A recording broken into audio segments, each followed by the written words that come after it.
Hey, welcome to Splash Page. Father's Day just passed about a week ago, and it got me to thinking about Invincible.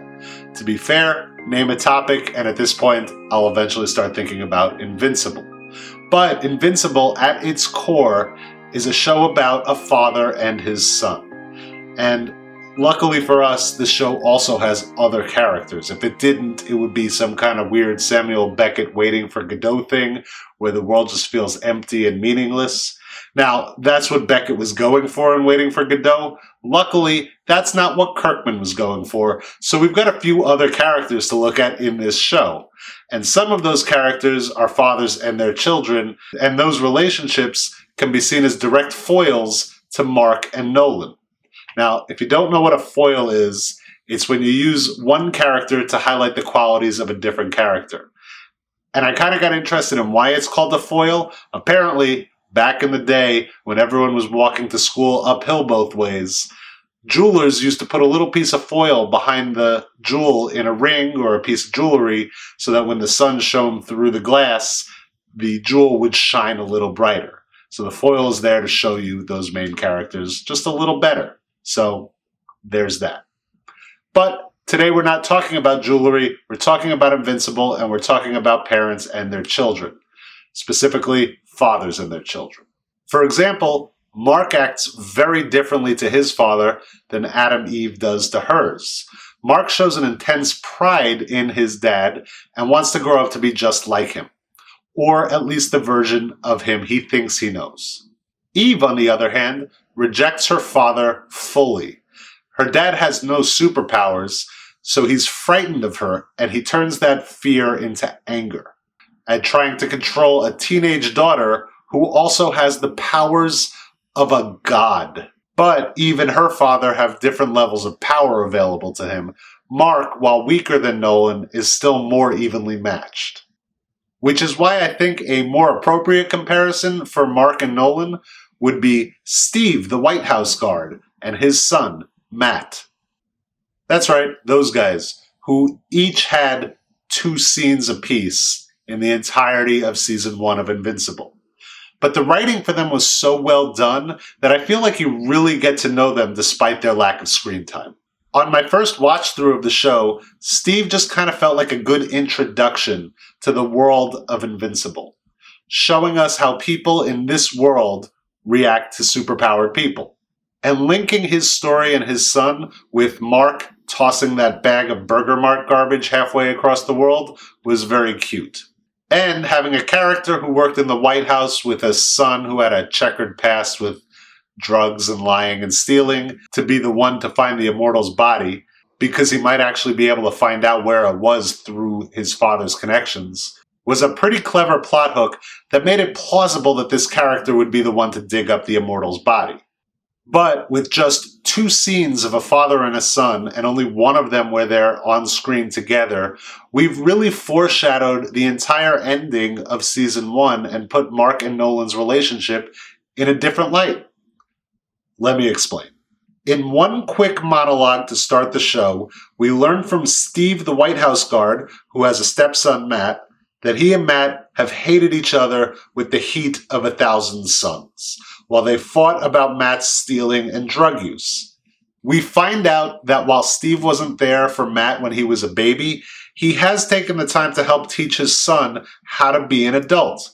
He got him off the drugs, got him to high school graduation, and as a reward, and probably a desperate attempt at some father-son bonding, he was able to scrape some money together with his wife to buy tickets to bring Matt to London so he could see Abbey Road because he loves the Beatles.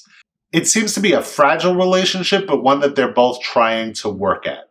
And when Steve is about to get squished by a bag of fast food garbage, Matt runs in, pushes him out of the way, and saves him, and in the process calls him Dad. Steve tears up a little bit and they hug. It's really a touching moment between an estranged father and his son. So, how does this relate to Marc and Nolan Greyson? Well, while Steve wasn't there for Matt when he was a child, Nolan was always there for Marc. He was at all of his baseball games, albeit begrudgingly, where, incidentally, Debbie taught him how to be a human being and care for his son and not be some cranky, sulking loner off in a corner, angry that he's not doing something more important. He takes the time to teach his son about his heritage late at night while sitting on a roof, while Mark wears a Canada t-shirt for some unknown reason. But I guess Canada is kind of like Viltrum in that they're both far away from me, and neither of them actually exist. Nolan takes his son to get a costume, plays catch with him in midair, and teaches him how to fight. Nolan Greyson is a good father, and his son grows up to be just like Dad. At least the dad Mark thinks his father is. Steve, no last name given, is also a good father. He's taken a troubled child that is his stepson and helped him to try to turn a corner to become a better man. So we see Eve rebelling against her father and Matt finally calling his father Dad. So when there's trouble in the Greyson house, which, let's be honest, is a little bit of an understatement, we have two previous examples of fathers and their children to look back on in the series. While Mark is getting his face pummeled into the side of a mountain, we see the same tears in Nolan's eyes that we saw in Steve's. Something about this familial bond is actually making him rethink the plans he had for how many years now? He stops mid-murder of his son, which I guess is a win, and flies off to parts unknown to deal with his emotions and his anger and his rage somewhere else where maybe he can build a new life, exactly like Adam Eve did when she could no longer deal with her father. Now, in this case, Nolan's obviously the father, but you get the point, right? It's a powerful moment in the show, and I think it only makes it stronger having had those two examples of a father and their child earlier in the series, with Adam Eve flying away from her parents, and with Steve the White House guard and his son Matt, who honestly are two characters who are not important to the story other than the fact that they both happen to be a father and a son at odds with each other. But Steve and Matt show us a troubled father-son relationship on a more mundane human level. And it prepares us for the big showdown between Mark and his father Nolan, who aren't fighting about drugs or stealing or truancy, but about the fate of the world.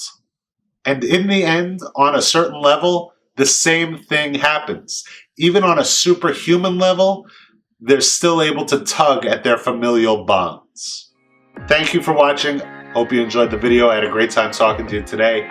And keep in mind, we have a giveaway coming up when we hit 2,500 subscribers.